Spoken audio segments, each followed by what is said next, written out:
नमस्कार, मैं हूं आपके साथ अंजना और आप देख रहे हैं 24 न्यूज HD वादा सच का। आइए नजर डालते हैं इस वक्त की बड़ी खबर पर। इस पर क्या कह रहे हैं? पहली बार नहीं आए हैं, यहाँ तो रोज ही आना होता है। ये आने का अवसर यहाँ पर आज का था कि हमारे बहुत ही घनिष्ठ हैं बबलू के परिवार में दो शादियाँ हुई थी और विगत दिनों में हम यहाँ पर उपलब्ध नहीं थे, तो बस वही एक अवसर था कि हम आ नहीं पाए थे, तो बस एक लोगों से मिलना और उनके परिवार को मुबारकबाद देना, यही था। चर्चा है कि क्षेत्र में अतुल राय नजर आने लगे हैं। जनपद की राजनीति में कुछ बड़े बदलाव का कयास लगाया जा रहा है, क्या कहेंगे आप? नहीं, नज़र तो जब से हम कारागार से बाहर आए हैं तब से हैं। उसके पहले परिस्थितियाँ इस तरह की नहीं थी कि हम रहते, और इसके पहले इसी जनपद के जमानिया विधानसभा से चुनाव भी लड़ा हुआ है। यह हमारी गृह विधानसभा है, तो बाकी अपने रोज़मर्रे के जो संबंध हैं उन संबंधों के साथ साथ जो जहाँ जाते हैं वो ऑटोमेटिकली एक राजनीतिक चर्चा बन जाती है, बाकी राजनीति का कुछ नहीं है ऐसा। सर, आपने भोजपुरी भाषा को एक संवैधानिक दर्जा देने के लिए आपने दिल्ली तक आवाज़ उठाया है, संसद में भी आपने आवाज़ उठाया है, इसके लिए आपका अगला कदम क्या होगा? देखिए, वो विश्व भोजपुरी सम्मेलन था, 13वीं उनकी जनसभा थी जो दिल्ली में आयोजित थी, द्वारका में, पालम में।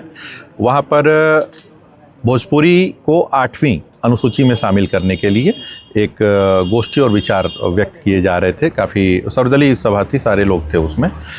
चूँकि भोजपुरी हिंदुस्तान में अन्य भाषाओं की अपेक्षाकृत सबसे ज़्यादा बोले जाने वाली भाषा है।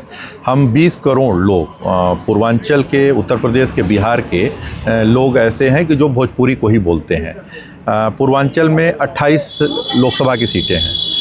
दूसरे प्रदेशों के अपेक्षाकृत यह संख्या बहुत ज़्यादा है। आप दूसरे प्रदेशों में जहाँ 100 सवा 100 के आसपास विधानसभा की सीटें हैं, उसके अपेक्षाकृत हमारी जो ये 28 लोकसभा की सीटें हैं, यह बहुत ज़्यादा है। और उसके बाद भी भोजपुरी के साथ अन्याय हो रहा है कि भोजपुरी को 8वीं सूची में शामिल नहीं किया गया है। तो अब जो वो कमेटी है उसमें हमने अपनी बात कह के आई है कि आप तारीख और समय बता दो। हम पूर्वांचल के लोग, जहाँ पर हम भोजपुरी सबसे ज़्यादा बोली जाती है, बनारस, गाजीपुर, मऊ, बलिया, वहाँ से अकेले 10,000 से ज़्यादा युवा लेकर आएंगे हम। और इसमें जो भी आंदोलन होगा, बात हो रही थी जंतर मंतर के लिए, कि वहाँ पर हम लोग उस आंदोलन में शामिल होंगे और इतनी बड़ी तादाद रहेगी कि सरकार भोजपुरी को 8वीं सूची में शामिल करने पर विचार करे।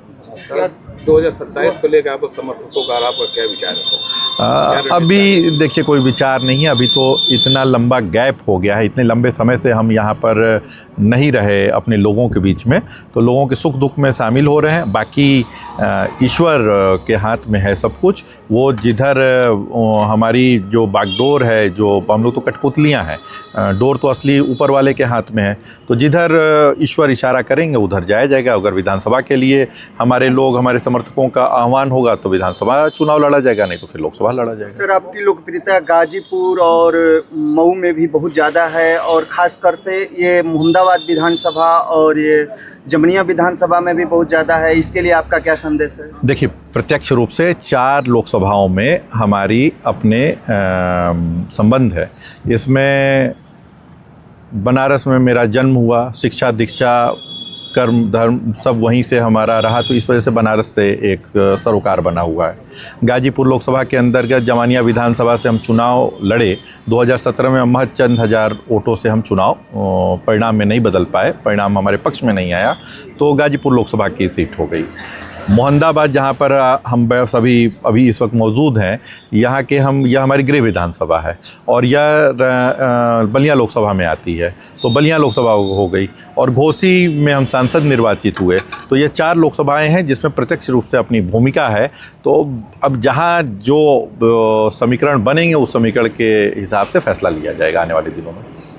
मतलब सर, इस संभावना से इनकार नहीं किया जा सकता कि मोहम्मदाबाद विधानसभा में भी अतुल राय दिख सकते हैं? बिल्कुल दिख सकते हैं, दिख क्यों नहीं सकते हैं। अगर अपने लोगों का समर्थन रहा, अपने लोगों का आह्वान रहा, तो यहाँ से भी लड़ा जा सकता है। खासकर से मोहम्मदाबाद के लोगों के लिए आपका क्या संदेश है?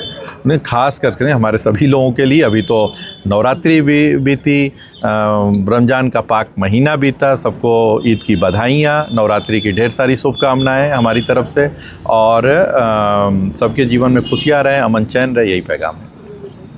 ठीक है, ठीक है सर, धन्यवाद, आपने बहुत कीमती समय हम लोगों के दिया, सादर धन्यवाद। खबरों में अब तक के लिए बस इतना ही, फिर होगी आपसे मुलाकात एक ऐसे ही बड़ी खबर के साथ। तब तक के लिए नमस्कार और देखते रहिए 24 न्यूज HD वादा सच का। अगर आपको वीडियो पसंद आया हो तो लाइक करें व चैनल को सब्सक्राइब करें। ऐसे ही लेटेस्ट अपडेट पाने के लिए बेल आइकन प्रेस करना ना भूलें।